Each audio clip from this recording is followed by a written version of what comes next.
Hi, good afternoon. Thanks so much for coming to join us, and thanks so much at the very start to the people at Rate My Placement who've organised this Wellbeing at Work virtual event. It must feel a little bit weird to you all coming to a virtual careers fair, but nonetheless, it's really exciting to come and speak to you. We'll do introductions in a moment, but first I want to introduce you to what we're going to talk to you about today. I'll apologise in advance if my camera starts flickering. I've not got the best internet in the world, and I hope that you won't mind that I've been joined by my beautiful Halloween decorations, which I hope you appreciate. So we're going to be talking to you today about diversity and inclusion at Ocado Group, where me and Toby work, and how we're becoming an employer of choice for diversity and inclusion. I'll run you through a bit of an agenda, so what we're going to talk about. First, we'll give you the headlines, so where we're at with graduate diversity and inclusion. A little bit about us and how we got here, our graduate recruitment process, so what an application to Ocado Group might look like, depending on which scheme you apply for. Some D&I case studies, so some areas that we're really proud of that we want to share with you, and where we're going, so how we're aiming to get even better at diversity and inclusion for graduate, not just for graduates rather, but for our whole business. Toby, kick us off. Great, yeah. Hello, everyone. Thanks so much for coming along. So yeah, Cameron's given a really good rundown of what we're going to be talking about. We just thought it would be good to introduce ourselves, so we'll do a quick intro. My name's Toby. I am a people graduate at Ocado. People is essentially everything HR, but then everything else that's sort of just anything related to the workforce and working with people, basically. I studied psychology at university, so psychology and cognitive neuroscience at Royal Holloway. So shout out anyone currently studying at Royal Holloway. And my current placement is in the L&D team as a learning and development specialist. Over to you, Cameron. You said that your scheme includes everything people related. What other rotations have you done so far? So currently in L&D, previously to this, I was in the diversity and inclusion team, sort of working as a communications assistant for that team, but then also getting involved in all the sort of up-and-coming D&I initiatives.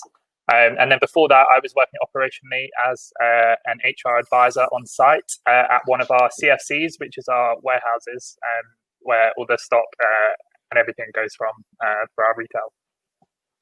Wonderful stuff. And my name's Cameron here. It's nice to see you all virtually. I'm a business management graduate, although when I first started, it was called general management graduate, which I hope doesn't make me sound very old. I only started last year.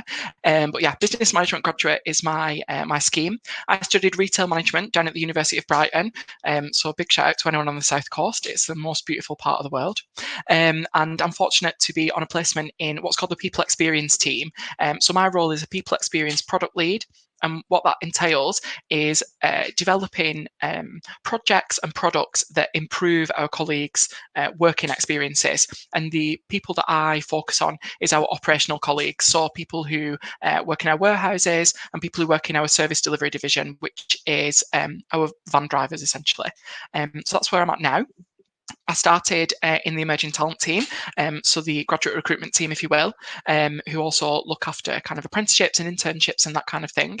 And then my second placement was in an operational environment. I was doing the other half of Toby's job. So whereas Toby was advising on people issues, I was working on our operations, so making sure all the vans got out on time and that people got their weekly shop on time. That's a bit about us. I wanted to share with you a little bit about where we're at with graduate diversity, so what our cohorts look like at the moment. So in 2020, we recruited 74 graduates. In mine and Toby's cohort, when we started in 2019, there were something like 49, so a big step up there, and we'll tell you a little bit more about that later.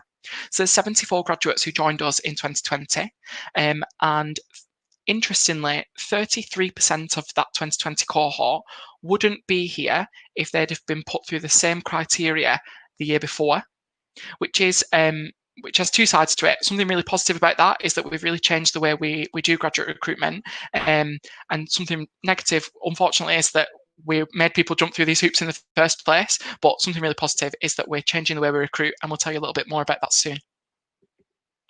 Definitely, yeah. Okay, so this next statistic, this is one we're quite proud of. This is in terms of graduate hires, but 53.6% of our hires in 2020 were female, and this is an increase of 17.5% in comparison to 2019. So this is really something that we're looking to maintain, and it's obviously a really great diversity stat for us to have. We did want to identify, we don't currently have anyone in the cohort who identifies as transgender or is openly transitioning within the business. So this is something that's definitely on our radar, and is a population that we're really looking to support, and try and make it obvious that Ocado is an open and inclusive place to work for people who do identify as transgender. Another area where we've made an improvement or made a change is that 44% of our cohort in 2020 came from non-Russell Group universities. So that's an example of how our new recruitment process, which, like I say, we'll tell you about soon, has changed to be a lot more open and inclusive. From an academic selectiveness point of view, we've been able to get an even larger cohort than in the past of people from a really diverse mix of educational backgrounds too. Definitely. And then finally, as you can see, we've had a really good increase in cohort diversity in 2020 in comparison to 2018. So quite a shocking statistic that Cameron and I were quite surprised by is the cohort before us in 2018, actually 100% of those identified as white, the graduates that we took in 2018. This year in 2020, 18.9% of that cohort has identified as an ethnic background other than white British. So this is just a demonstration of how quickly things have changed over 2 years. Obviously, we've got a massive way to go still in order to achieve our goals, essentially. But for us, this is a massive improvement in such a short period of time.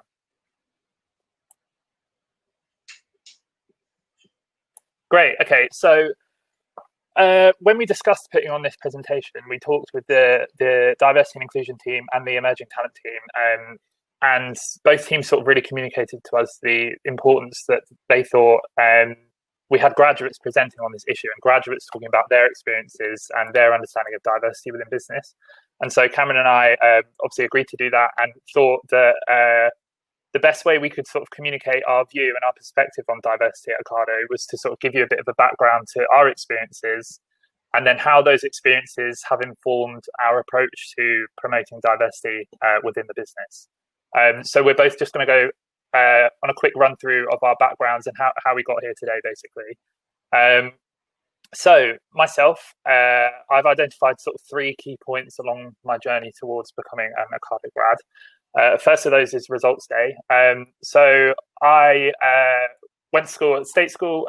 I'm the first generation in my family to go to university. And results day was a mixed bag for me. I ended up going to my insurance choice university.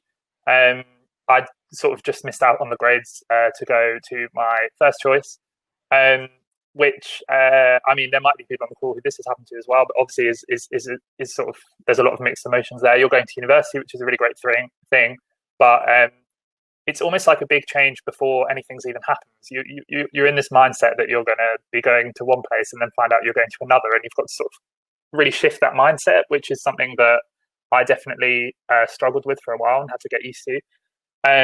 But it ended up being a blessing in disguise because I loved my time at Royal Holloway. Ended up meeting some great people and having some really great experiences, which ultimately led to me being here today.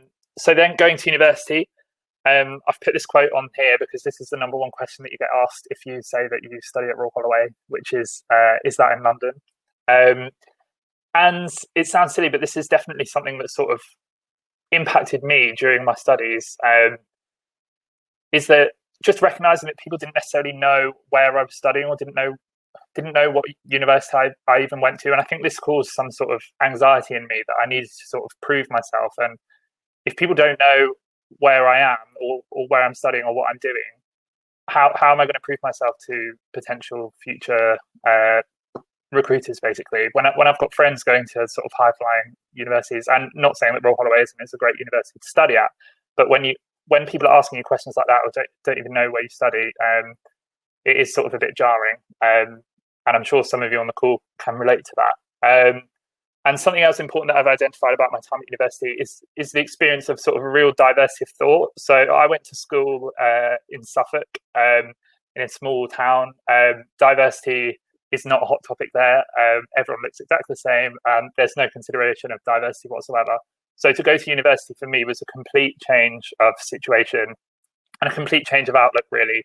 and was my first real experience of the importance of being around a diverse group of people and having those unique contributions and perspectives on things, was a real sort of eye opener to me. So yeah, that my university experience was great, and I was exposed to so many things that I wasn't exposed to at school, and I think that's the really great thing about going to university. And then finally, the third sort of stage along my journey I've identified is the job hunt, and some things I've noticed during my time when I was applying for jobs. One thing I've outlined here is the experience of academic elitism, and this is something that Cameron and I have discussed sort of at length when preparing for this. It's basically the feeling, it comes back to what I was saying about people asking me where I study and things like that. It's the feeling that you've gone to university, you've made this achievement, you've got this degree, but then there's still this element of elitism and feeling like you've got the degree, but you have to have the best degree, or you've gone to university, but you have to have gone to the best university. And I remember applying for certain jobs and not even having the opportunity to apply because the university that I went to was not on the list of universities that these people were looking for graduates to have gone to. So, like, immediately out of the bat, you've got a degree, and these people are already saying that you can't apply just because of the institution you studied at, basically, which was something that was really shocking to me. And yeah, it just sort of reinforced that anxiety almost, and that elitism, which didn't really sit right with me. And then finally, applying for Ocado, things felt very different to me. There were people at my assessment day who had gone to universities I hadn't heard of before, people from a vast range of different backgrounds and a vast range of different universities with different levels of academic achievement and things like that. So it was a completely different ball game to some of the other interviews that I'd sort of experienced. And I think that contributed to me feeling like I sort of properly fit in, and I no longer felt that I had to. Well, I obviously had to prove myself. It was an interview, but I didn't feel like I had to sort of demonstrate my worth in the same way. I didn't have to big up where I'd studied or things like that. I just had to be me and come in with my knowledge and just demonstrate what I could contribute to the business as an individual, not as a person who'd gone to a high-flying university or whatever. And then finally, just before I hand over to Cameron, I've just put this stat in about Russell Group graduates and the difference in hires between those who've attended Russell Groups and those who've attended universities that don't fall into that Russell Group category. And this is a BBC study from 2019. So 4/5 of Russell Group grads were hired in the weeks after their graduation, compared to 3/4 of others. So this just shows that there's something in the recruitment process out of university that's meaning that these Russell Group grads are being hired more quickly. And I think that does come down to the academic elitism, really, and the favoritism of these people for attending these institutions. And whilst it is a great academic success to attend one of these universities in this group, I think it's really important that we don't devalue people who've attended other institutions, and that we don't make everything all about academic success, and we really look at outside those sorts of boundaries. But yeah, sorry, I've gone on for ages. I will hand over to you, Cameron. You absolutely haven't. That was really lovely, Toby. On what you just said there about academic success, that really chimes with some of the stuff I'm just about to say, so it ties in nicely. If there's one message that I can give everyone on this call, whether you're in second, third year, just starting uni, already a graduate, it's a phrase that I heard when I was at sixth form, which was really impactful for me then, and is still really impactful for me now. And at every stage that I'll tell you about on my life story here, which might be even longer than Toby's, has been impactful for me. And that's just right at the end here on the right hand side. When we let go of who we are, we become who we might be. And what that means to me is when you let go of the idea or the expectation of yourself that's in your head, or the way that you define yourself right now, you instantly become the person you might be, and you're enabled to kind of zoom out and empowered to take on opportunities that you might write yourself off for, just by the way that you define yourself. And so that's something that I hope you can all take away. And I'll tell you a little bit about how there's been some moments of truth, or moments where I've realised that's true. Over on the left-hand side, it says sixth form and college. So anyone who understands my accent, and I do hope you can all understand what I'm saying, will know that I'm from northwest of England. I'm from Bolton. And I went to my first sixth form at Holy Cross College, which is, if you're from the northwest of England, it's a fairly academically selective sixth form. I was fortunate that when I was at school, I was a big fish in a small pond. So I chose to go to the place where all the other fish of similar sizes and academic abilities went to. Spent a year there, did AS levels, and was with some fantastic people. Some of my best friends are from sixth form. Some of the best teachers I've had were from my sixth form, and it was a really, really good experience. Up until I started to realise that actually this this place and this academically selective environment really isn't suiting me. And I got to the end of my first year of AS levels and was completing my studies and came to the point where I had to make the decision, what do I come back and do in my second year? Do I continue with these subjects that are not making me particularly happy and not putting me on the path that I thought I wanted to be on, but I've realised while I've been here that that's not the path for me. So what do I do? Do I continue being Cameron who comes to Holy Cross and completes his A-levels, the person who I thought I wanted to be? Or do I let go of that and actually do something that's going to give me a different experience and going to make me happier? And this was a point where I won't go into too much detail, but I was really unhappy by the situation I was in and I wasn't enjoying myself. So I knew that it was time to make a change. And so the change that I decided to make was, you'll see a non-education name in here, Clark's. At the time, I was a weekend boy at Clark's and they had a management training scheme going on. So I thought, I'll go and get involved in that. So I let go of who I was, Cameron Hay, the Holy Cross student, and went to become a management trainee at Clark's, which I know Toby's worked there, one of the things we have in common. And maybe some of the people on this call will have worked in retailers or shoe shops before. It's a really fantastic place to work. And I had a really good experience there as an assistant manager in the end. But what then I saw happen was all my friends who'd stayed on at college were then going to uni and having a really good time. And in an age before COVID, I was able to go and spend weekends with them and go on nights out and see a bit of what they were learning about and the kind of things they were getting involved in. And I was like, I want a slice of that pie. I thought there was graduate schemes that I was then seeing that they were talking about that I didn't have access to just because I hadn't been to uni, just because of the decisions I'd made earlier. So what did I do? I let go of who I was, Cameron, the management trainee at Clark's, and decided that actually I should go back to uni and get involved in what they're enjoying and the opportunities that they're going to get, such as the graduate schemes that you guys will be thinking about now. So I went back and did a year of further education, a year at the Manchester College, which was a fantastic experience for me. It was really, really good, and got myself a place at university.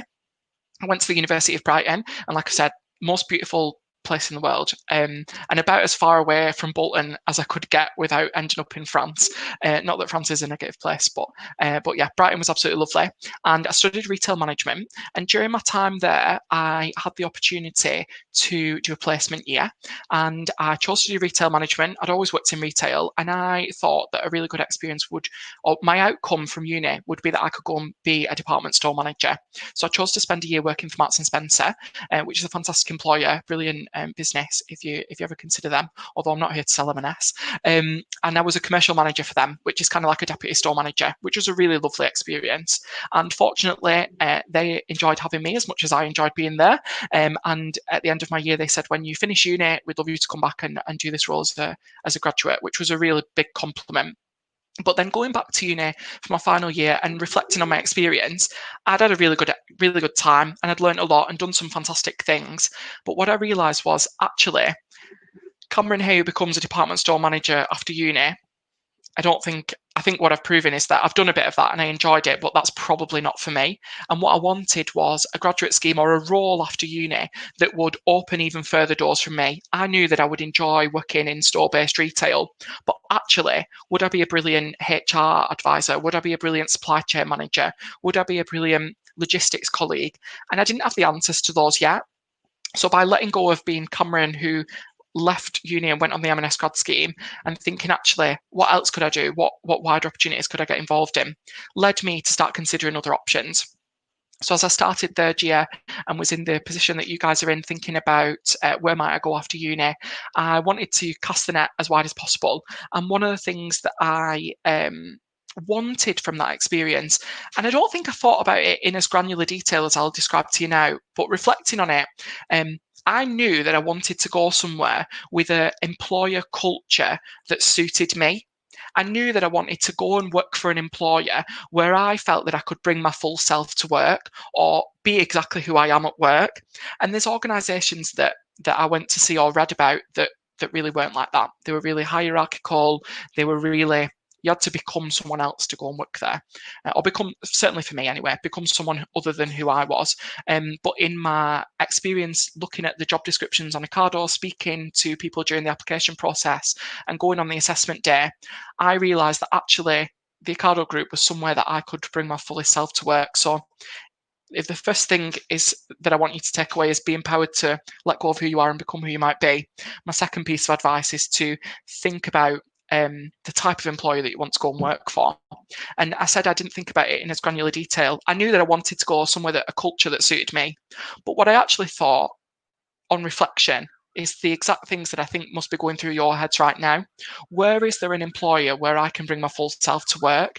And that if I'm from a non-traditional background, or I've got a characteristic about me that's perhaps not the most common or not representative of the other people I'm applying with or who are on my uni course, where am I going to find a place where I fit in?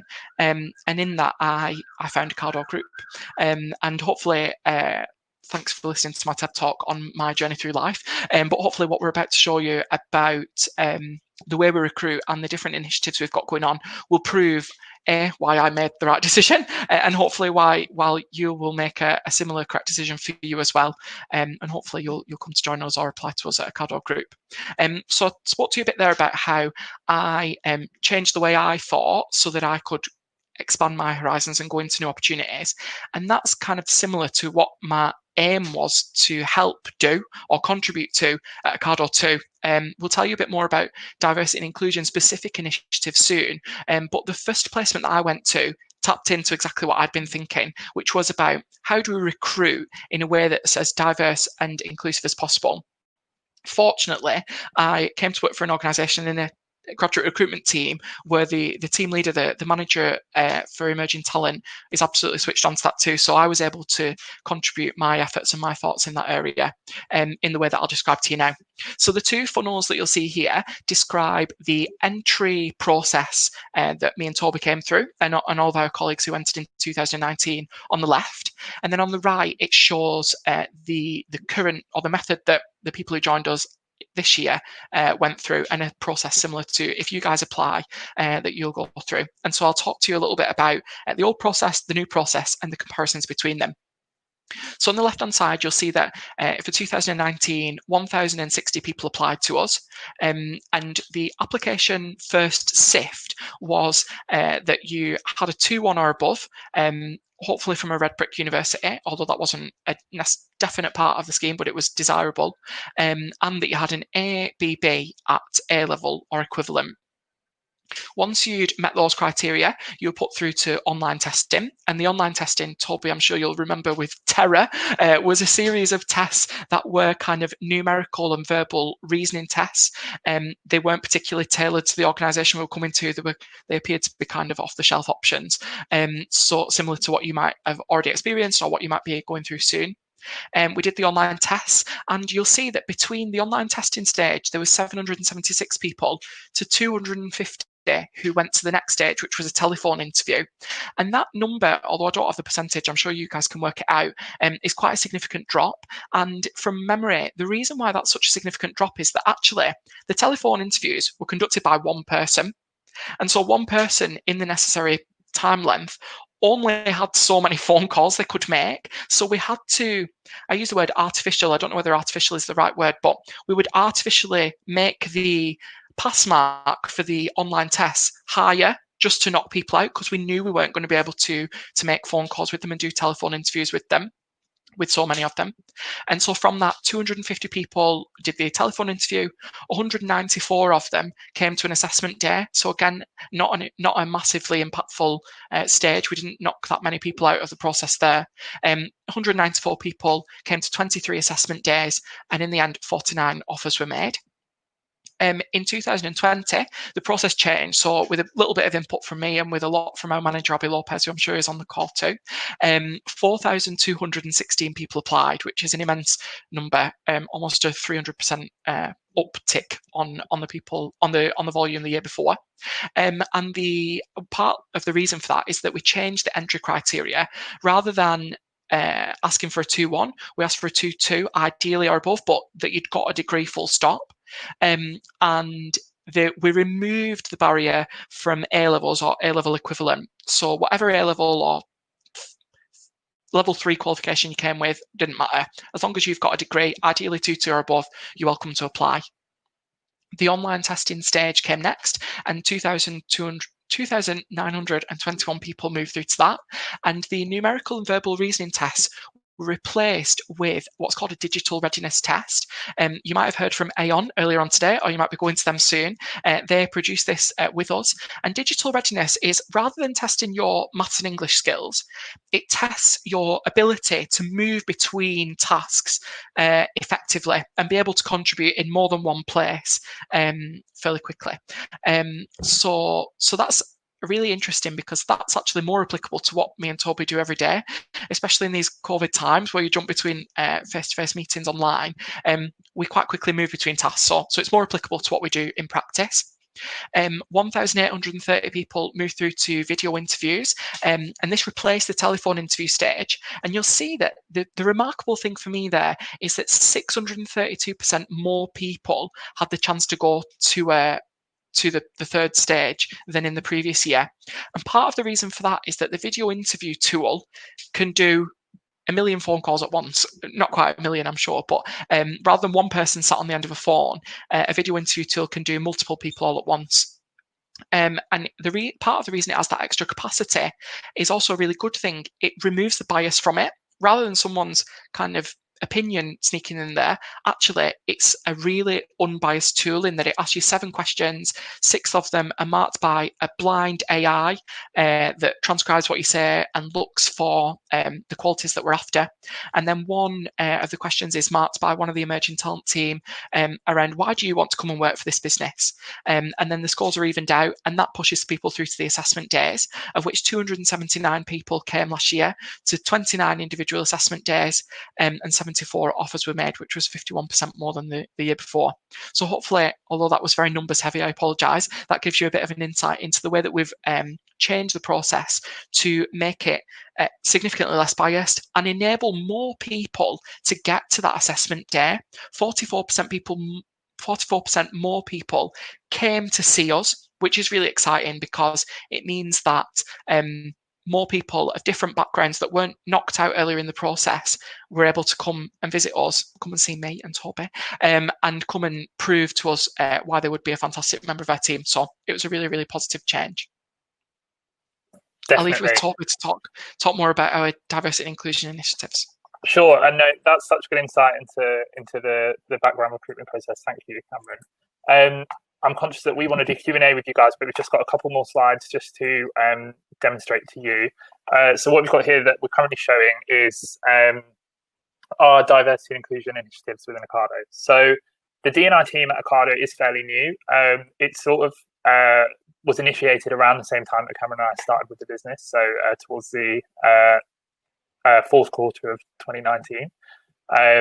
So it's something that's really growing and developing, and a positive thing for Cameron and I is that it's sort of grown and developed alongside our induction into the business, really. So we've really had it as a main focus alongside our sort of personal development.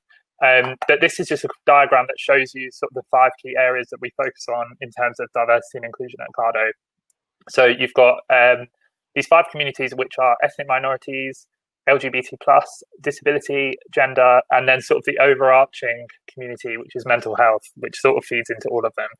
And I was saying this on our booth earlier, as some of you might have heard, but the move that we're sort of making in terms of diversity and inclusion at Ocado at the minute is to move towards more of a focus on inclusion and less of a focus on sort of the siloed diversity approaches. So these are our 5 main things that we want to address and support within the business.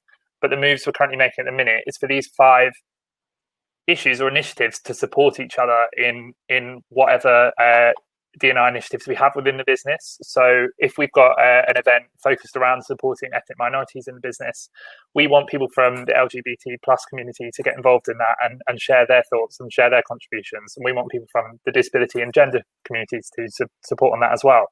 Just the same as if we had an event or an initiative in any of the other communities. We're moving to make it as inclusive as possible and as across the issues as we possibly can. just so that everyone's one sort of cohesive team, all supporting on the same things.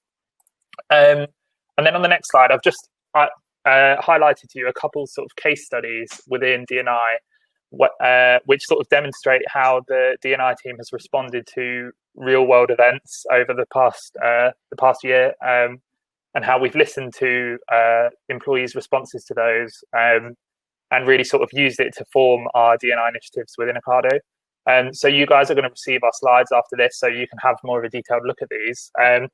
But basically, one of the examples I've got is how our Ethnic Minorities Committee responded to sort of the tragic events that happened, the death of George Floyd and the Black Lives Matter movement, that really sort of kicked off in the summer of this year. We held a focus group in June in response to what we were seeing happening in America, but also here in the UK. And really sort of decided how we were going to approach this. And we decided we needed to make a statement to our employees to let them know that this was something that we were focusing on, and something that we were looking to support. And so we made a statement internally, and we got a really mixed response, to be honest. A lot of people saying it's good to hear this from you, it's good to hear this from the D&I team, but a lot of people also saying this is great, but what are you going to do? What changes are you going to make? Which is obviously a really valid criticism.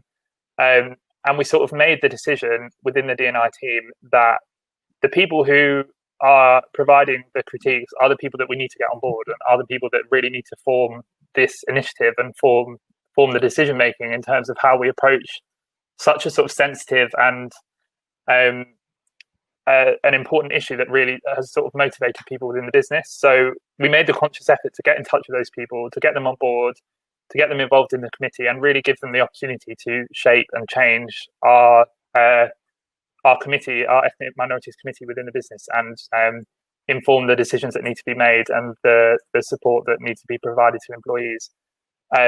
Another thing to note in there is we've recruited a global head of culture and engagement who sort of heads up the D&I team, as well as other methods of listening. So the engagement team and the Ocado Council, which is made up of employees from all different positions within Ocado, and is sort of there to listen to employee feedback and employee critique and respond to that.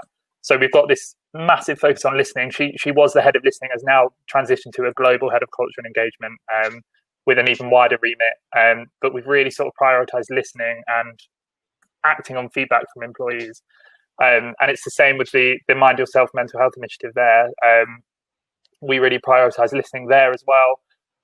This was a mental health initiative we designed in response to lockdown, knowing that there was going to be a real sort of impact on people's mental health during this working from home period, and how we could best support that.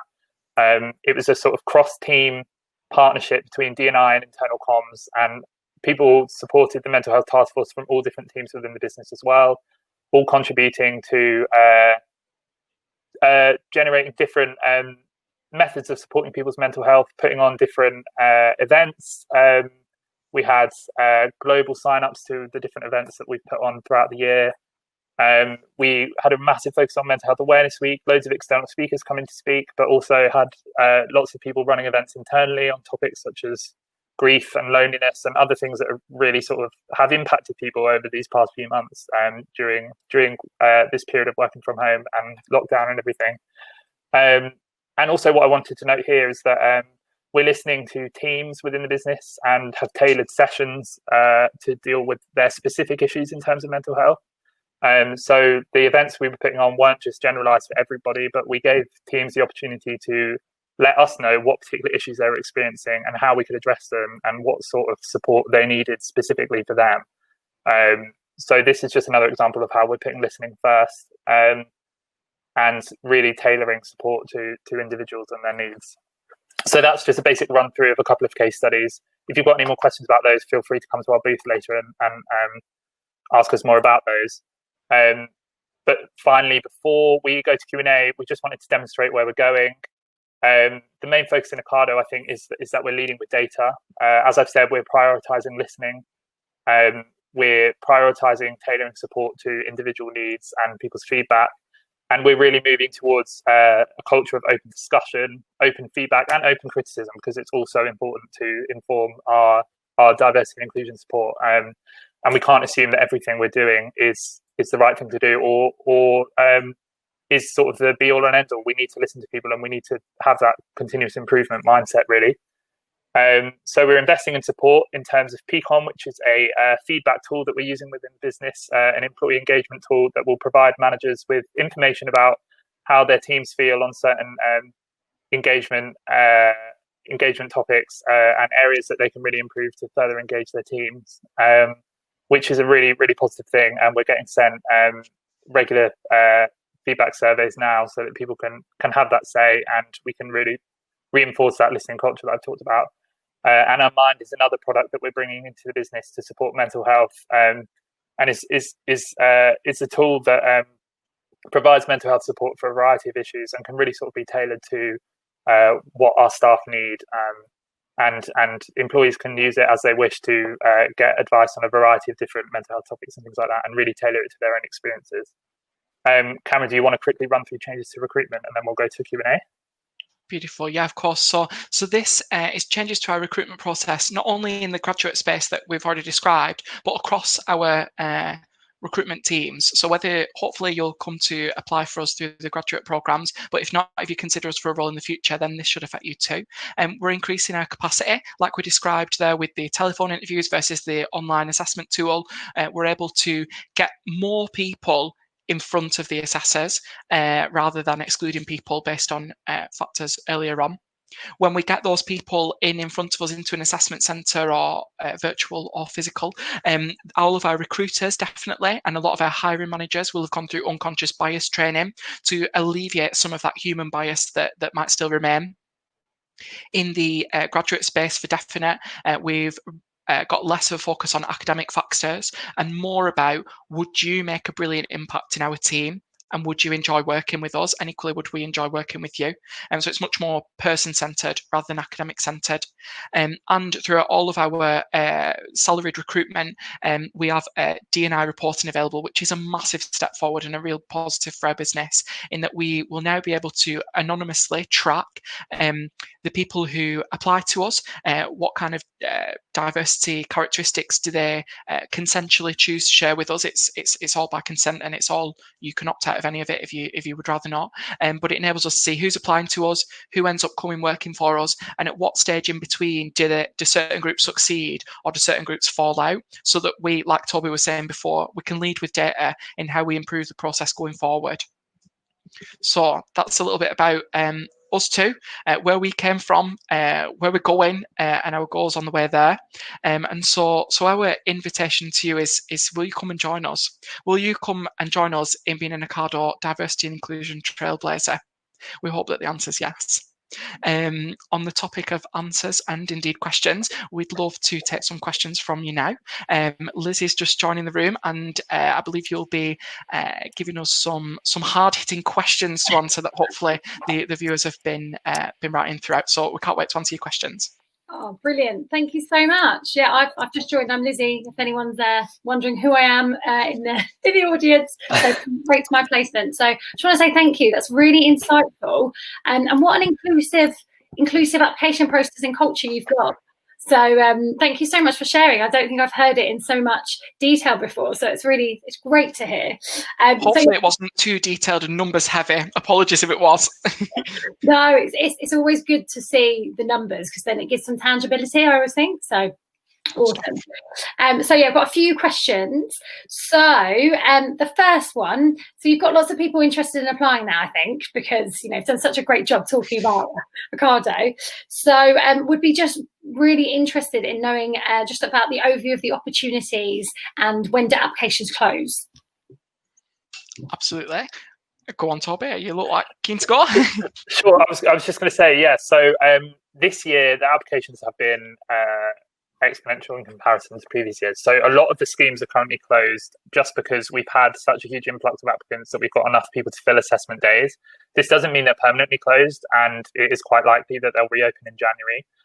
One scheme is currently still open for applications, which I think is our engineering operations scheme, but the others are probably temporarily closed. I have a form where you can register for interest, and you'll get notified when they do reopen. So I will link that on the stage chat now. There's two sets of, the reason they've closed temporarily is because there's two sets of assessment centres. There's some that happen before Christmas and then some that happen afterwards. And so the reason they've closed at the moment is because we filled the ones before Christmas and we don't want to keep people waiting far too long. And so they would reopen in the new year where there's spaces that remain. So yeah, definitely fill in the form that Toby will share with you now to be the first on the list when it comes to reopening applications. Yeah. Brilliant. You heard it here first. That's how you get in. I like it. You also, forgive me, Lizzie, you asked about the types of opportunities that are available. There's 11 schemes this year, which is I think, potentially the biggest set of schemes we've ever offered. They are across our business. For those of you who don't know so specifically, you might think of us as Ocado.com, the online retailer, which we certainly were and forms a massive part of our business. But what Ocado Group is I guess, the parent company, and we're a technology solutions provider. So I'm sure all the graduates and uni students watching will know because you'll have done lots of research. But there's opportunities available in software engineering, user experience design, engineering and engineering operations, which you can hear more about on our careers website. Business management like me, people management like Toby. So there's a whole variety of different opportunities across the whole business. So it's not just retailers. In fact, it's not retailing. No, that's always good to know. So yeah, thank you so much for that. And we've got a lovely question from Lilas in the audience. So she has asked, what would make a candidate's application stand out amongst others? That's a good question. Thank you, Lilas. So two halves to my answer. The first is, what would make your application stand out? And then what would make you stand out? So on the application, the first stage of the process is really quite blind and unintrusive. It's not about, in some situations, it's what degree you did. So for example, if you come in doing software engineering, you can't come and do that with a retail management degree, unfortunately. So it might be that we ask for something specific, and that's on engineering and engineering operations and software engineering. But other than that, the first stage is literally, does this person have a degree, and do they have the right to work in the UK?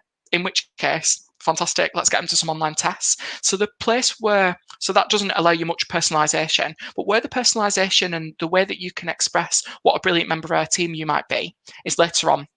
So that's at that video interview stage when you talk to us about your experience and the characteristics that make you fantastic. And then at the in-person or virtual assessment day, where you'd be able to share with us what you're passionate about and why you'd make a brilliant member of our team. So in terms of your application, worry about getting a fantastic degree. I'm sure you're on track to be really successful, but that's the bit that's going to get you through that first stage. And then later on, that's when you'll have the opportunity to show us what a fantastic member of the team you'll be. I was going to say on that as well, the passion thing is obviously a bit of a buzzword, but I think the presentations that we have at the minute where you can present something you're passionate about, I think a lot of people overthink it and think it needs to be something that's business related or something related to the role that they'll be doing, and that really isn't the case. We had some presentations from I know someone that's successful on the scheme this year presented about her love of netball and how she's been really involved in netball, and obviously that's not really directly related to the people scheme, but there's definitely things she can take from that and her passion and interest in it, that the recruiters have seen that interest and that engagement in that sport and have said, okay, she's got a real drive, that's something she can bring to us. So yeah, if you get to that stage, don't overthink it, just talk about something you're really interested in, your passion will demonstrate itself. Yeah, really good advice. It's got to be passion to you, isn't it? Because otherwise people will see through it. So yeah, that's really good. So got a question from Henry. So Henry has asked, how do you think that the work that the D&I teams do has changed now that everyone's working from home? It's a really good one. Thank you, Henry. Colby, you've been closer linked into the D&I team than I have, so you'll perhaps be best placed to answer this one. So yeah, I think I was only able to briefly go over it, but as I talked about, we had the Mind Yourself initiative. So the business and particularly the D&I team sort of recognised the amount of mental health support that is going to be required from March onwards, and is still being provided because we're still in this sort of strange transition period. But I think it's changed in that we've really prioritised providing as much support as possible, being aware that everything is virtual, and being aware that we can't directly support people that we can see in front of us, sort of thing, in the office. We've had to transition to that continuous virtual support. We've made sure that there's sort of always resources available for people to reach out to. We've got sort of on our online hub, we've got Mind Yourself sort of store of information about various topics that people might be struggling with, whether it be financial well-being or social well-being or health and all that sorts of thing. So we've just been really conscious that we need to communicate the variety of support that is available, whether it's internally or external resources as well, just making sure that it's all available and accessible to people. But in terms of the D&I efforts in general, I think the transition to being virtual has been one that's actually turned out quite positive for us, because as we've said, we've sort of transitioned to becoming a global business, and up until lockdown and working from home and things like that, I think a lot of our initiatives were sort of focused on head office and focused on being quite UK centric. But since we've all been working from home, it's forced us to make that more available to everyone and more inclusive of all our employees around the country and around the world, because everything is virtual and everything can be dialed into. So it's actually been a positive for us in including a massive diversity of thought and diversity of people from around the world, really. Great. Well, brilliant answer that. Lovely. Well, I was going to say, I was just looking at the clock, so it threw me because I didn't realise it was 26 past. So I just wanted to say thank you so much. We're out of time for questions, but you'll be in the booth, as you said. So anyone's got specific questions, head over there and you'll be able to have more conversations. But thank you so much for a great presentation. Thank you very much, Lizzie. Yeah, Cameron and I will head to the booth now. Awesome. Thanks so much, everyone. Goodbye. Thanks so much. Bye for now.